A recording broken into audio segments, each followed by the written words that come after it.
subscribe channel ini. terus jangan lupa like, comment, and subscribe. Dan jangan lupa komen yang positif. Kita harus ngapain aja selanjutnya. Jodoh mau yang gimana? Aduh, udah deh. Waktu aku pergi kerja yang keluar kota berapa hari itu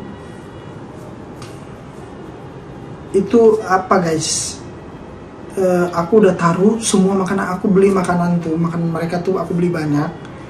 Terus kalian tahu nggak? Aku taruh semua, aku beli tempat makan, aku beli tempat makan yang gede gitu loh, yang taruh semua makanan di situ. Jadi dia makan dikit keluar dikit, makan dikit keluar dikit.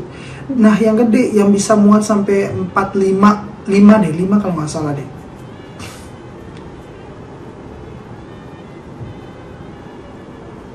5 bungkus ya kalau nggak salah, karena aku pergi waktu itu tuh dua hari deh kalau nggak salah. Nah terus aku taruh semuanya tuh, padahal makanan tuh banyak loh, sama air aku taruh di tempat, aku beli tempat yang gede banget, yang kayak galon gitu, airnya keluar tuh seuprit gitu loh, biar buat dia minum doang. Dan kalian tahu apa yang terjadi setelah aku pulang? Hancur dapur aku. Dapur aku benar-benar hancur guys, hancur, tai di mana-mana. Terus dia jatuhin kardus yang udah aku susun rapi di atas, dia naik sampai ke atas. Sebenarnya Kibel tuh nggak senakal itu, semenjak ada istrinya itu si Belki itu langsung jadi nakal banget. Berantakan lah pasti bang. Iya berantakan, padahal kan udah ada makanan di dalam kandang pula. Ada loh kandangnya, bagus loh, kandang gede lagi, bertingkat lagi aku buat. Kenapa harus keluar di luar? Dan dia tuh sebenarnya nggak bisa keluar, cuman dia cari lubang. Kan aku punya lubang yang segedenya tuh segini deh kalau nggak salah. Dia maksain keluar dari situ guys. Pengaruh istrinya, iya emang kesel banget aku sama Belki langsung. Seketika muatku pakai tidur lo kandangnya. Iya kan, gede kan kandangnya tuh. Oh. Akak, iyo apa? Iya, seketika aku langsung benci sama si Belki. Karena Kibel tuh kalian lihat kan di apartemen kan serapi apa apartemen aku. Mau aku tinggal sampai berapa hari pun apartemen aku, walaupun gak ada makanan loh. Kibel tuh pernah, walaupun gak ada makanan loh, tapi dia nggak reseng, dia rapi banget. Kucingku aja kalau ketemu istrinya langsung ngamuk. Iya, kalau aku tahu gitu, kalau aku nggak kasihan sama Kibel ya, karena kan kita manusia aja butuh gitu kan, meluapkan hasrat kayak gitu-gitu. Aku kasihan loh, aku sampai mentingin itu loh, sedetail itu aku mikirin Kibel. Jadi aku tuh cari dia istri, kasihan nih nanti kalau dia mau menikah, dia mau kawin nama siapa, mas kawin nama aku, kayak gitu. Mana lampu akak? Lampu itu di keranjang kuning tuh Balida. Ya mungkin pengen dilayani sama istrinya bang. Iya kan, jadi kesel aku, gas. Yo beli itu di keranjang kuning itu, check out dah. Demi Kibel. Demi Kibel kan aku cariin dia istri. Aku bilang aku tanya sama Kak Final, kakak kamu punya kucing gak? Kayak gini kucing cewek ya, tapi aku minta kayak gitu buat sama kucing aku di rumah. Padahal sebelum itu kalian lihat kan apartemen aku rapi banget. Terus kursi, dia nggak pernah kencing di kursi, nggak pernah selama kita di apartemen sampai dia udah segede itu tuh. Terus kalian perhatiin deh bulunya, cantik kan? Cantik nggak cantik aja. Kalau cantik tuh sama si Belki nggak, si Kibel. Cantik kan bulunya tuh mengkilap tebel gitu kan, yang aku sering storyin sampai aku bikin sorotan di Instagram itu. Iya rapi banget apartemen abang waktu itu. Iya, terus Kibel juga sering nemenin aku tidur. Dia sering banget nemenin aku tidur. Aku nggak apa-apa loh naikin dia ke tempat tidur tuh, nggak apa-apa aku.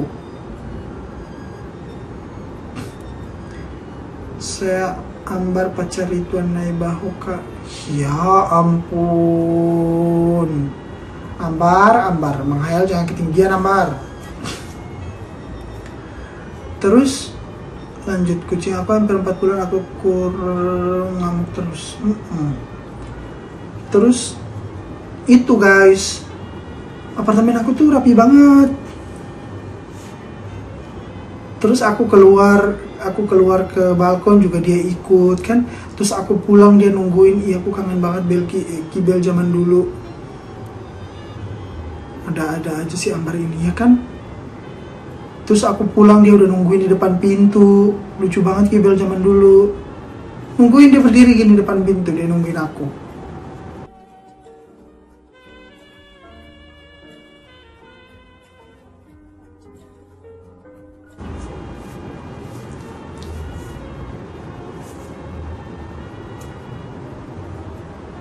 Aku buka pintu apartemen gini, selebar mungkin gini. Karena kan aku beberes kayak, jadi aku buka pintu lebar.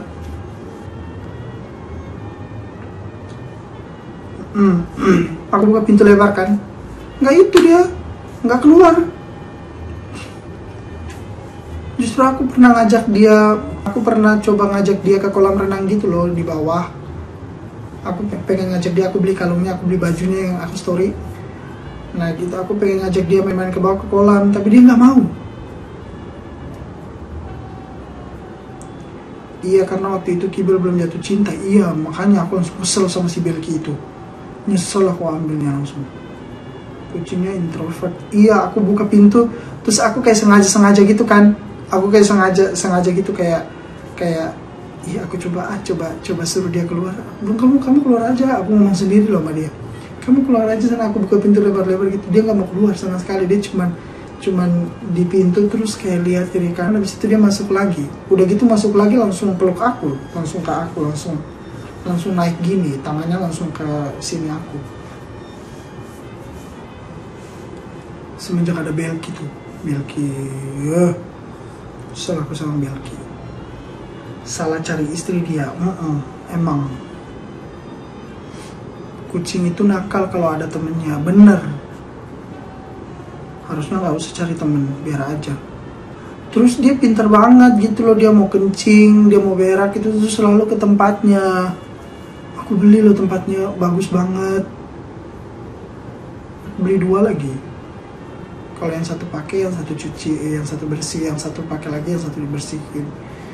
Kayak gitu, aku beli kalung, aku beli baju, aku beli mainan buat dia. Gara-gara ceweknya dia pengen keluar terus. Emang pas ada si Belki gede, terus mereka langsung berkawin, langsung habis tuh kursi di apartemen. Untuk kemarin aku tuh nggak dapat balik deposit karena aku merusakin kursi sofa apartemen, dicakar-cakarnya sampai hancur loh. Belakangnya itu tuh udah nggak ada pengalas. Kan sofa kan di bawahnya itu kan ada pengalas gitu kan, yang kayak pengalas hitam itu nggak ada, udah dirobek-robek sama mereka.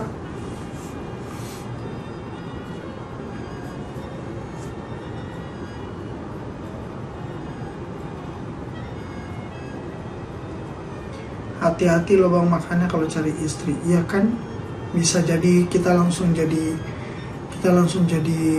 karakternya langsung berubah. Itu bukti loh, Kibel tuh bukti loh.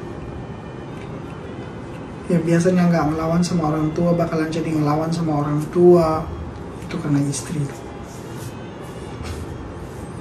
Jadi semalah.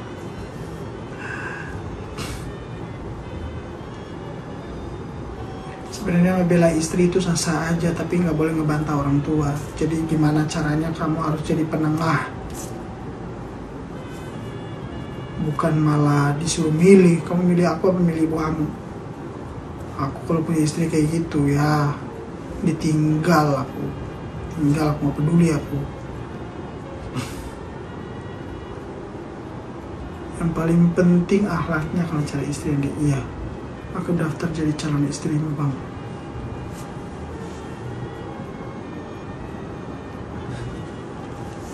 best banget.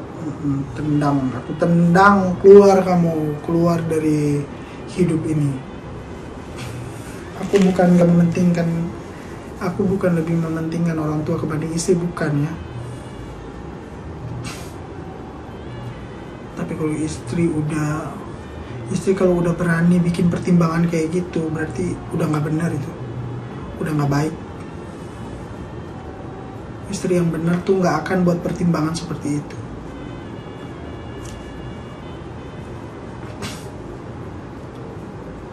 Benar banget, nggak ada pilihan ibu atau istri, nggak ada itu. Aku akan berusaha sedemikian mungkin untuk menjadi menantu terbaik di dalam rumahmu, di dalam menantu terbaik dari ayah dan ibumu. Dan aku juga minta sebaliknya, kamu harus jadi menantu terbaik dari ayah dan ibuku. Istri baik manut sama suami. Iya, begitupun suami juga.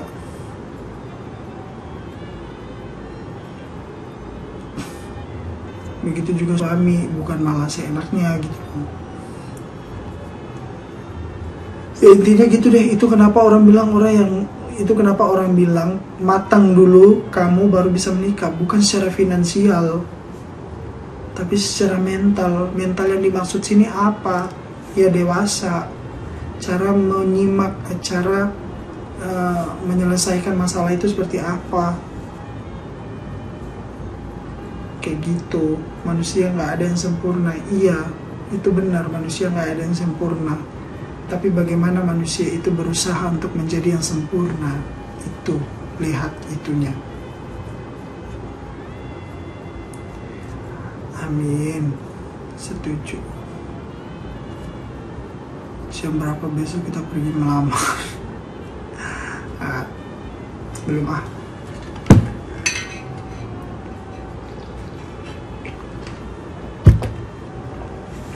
Iya, belut nggak tuh? Semoga dapat yang seimbang, amin.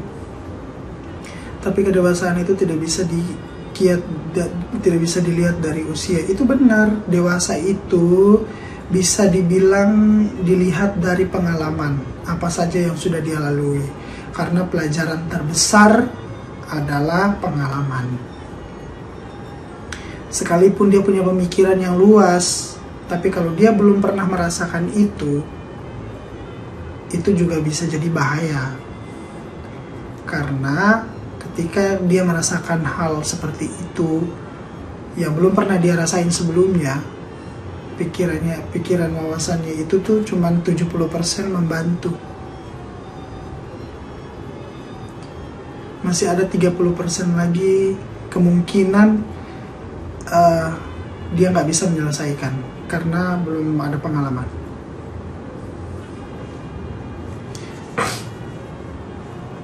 Betul. Ya bukan berarti kita harus cari orang yang berpengalaman udah menikah, enggak.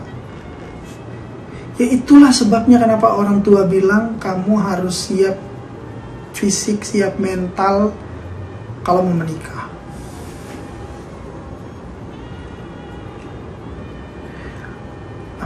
Apalagi suami kan, kita nggak bawa diri kita sendiri aja sebelum menikah udah kesulitan. Gimana kita mau bawa 2 jiwa dalam satu rumah, belum lagi kalau punya anak. Ya iya kalau anaknya 1, kalau anaknya 4, 5 jiwa yang harus kamu tanggung jawab. Bukan secara ekonomi doang, seluruhnya, hidup dan matinya. Iya, sampai ke matinya juga, karena kan kamu bertanggung jawab atas apa yang terjadi di dalam rumah tanggamu. Kalau istrimu kurang ajar, kamu pasti dipertanyakan di akhirat sana apa yang sudah kamu ajarin sama istrimu.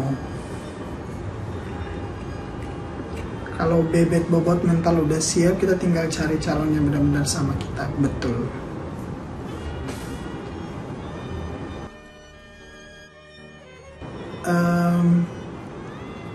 Mungkin Allah percayakan kita seorang laki-laki untuk menuntun seseorang wanita yang kurang baik mungkin. Jadi kayak nggak perlu buru-buru belajar dari Luna Maya. Anjay. Sebaliknya kalau kagum sudah. Iya, kadang-kadang tuh Allah selalu mengutus seseorang untuk memperbaiki hidup seseorang gitu loh. Makanya kenapa aku kurang setuju sama statement itu.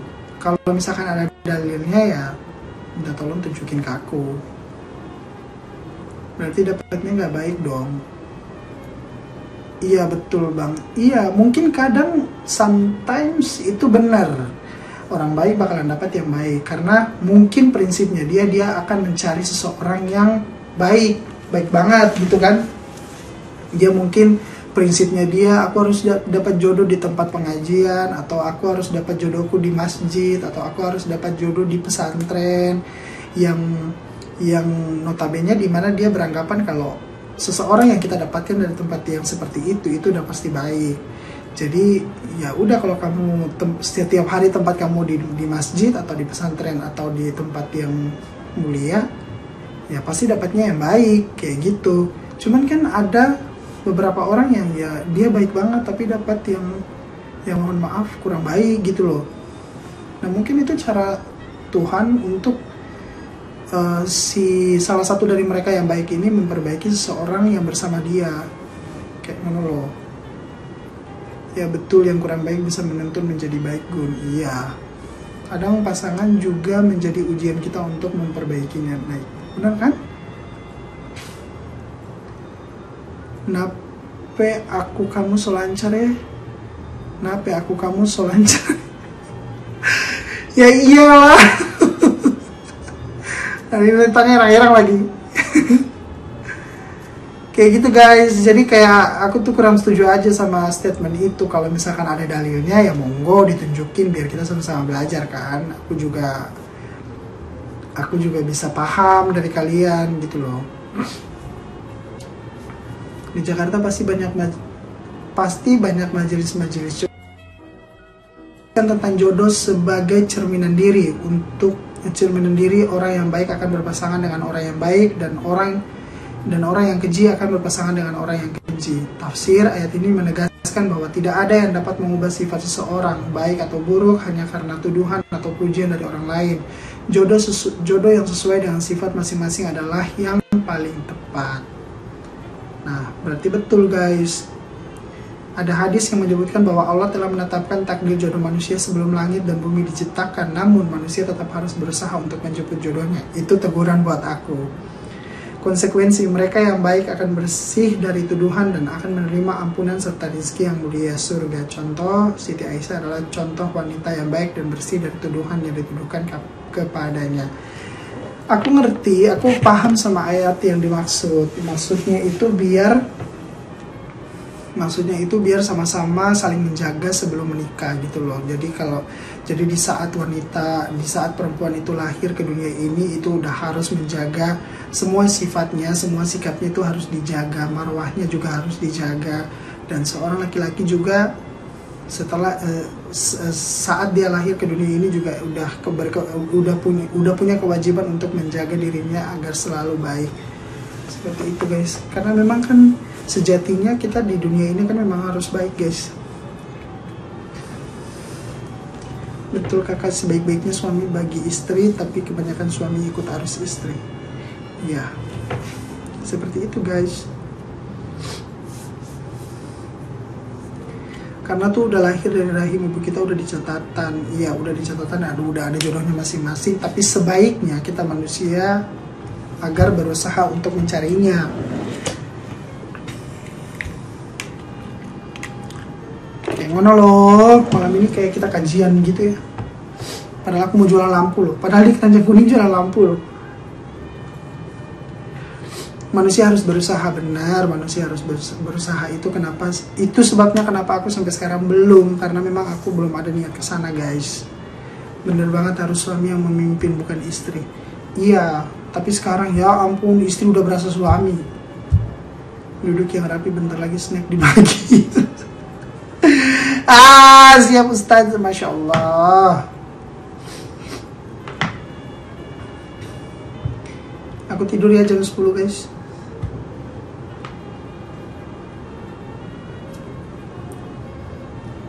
Ya udah kayaknya kita nyanyi dulu ya. Nyanyi bentar ya. Nyanyi dulu, iya kita nyanyi bentar ya. Sambil menyelam minum air bang, jualan sekaligus tausiah. Ya.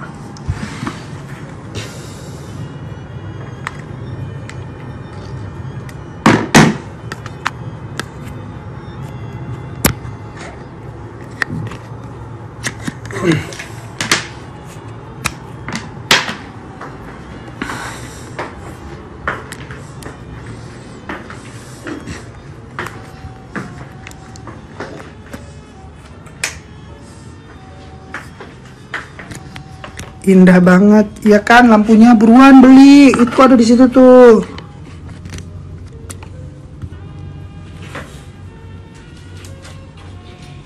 Ini ya kakak maksud. Ini mehong. Nggak ada di TikTok, aku nggak beli di TikTok.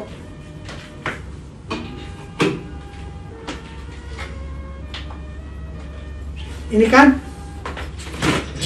Mehong kah mehong? Nggak usah. Kalau nggak langsung pipirai mau deh. Iya benar. Harga berapa tongsisnya? Bukan tongsis ini itu tripod. Terus lampunya beda. Ini bukan sekalian ya, lampunya doang aku beli.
Waalaikumsalam.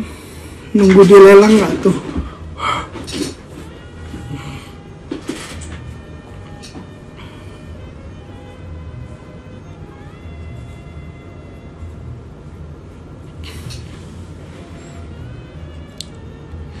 Warna biru aja bang lampunya. Jangan nanti pas lighting depan aku ini nyala, itu udah nggak itu. Oh berarti kalau ada barang yang udah bosen di rumah lelang di. Nanti kalau lighting aku yang di depan ini nyala, itu yang di belakang kalau warna biru nggak kelihatan guys.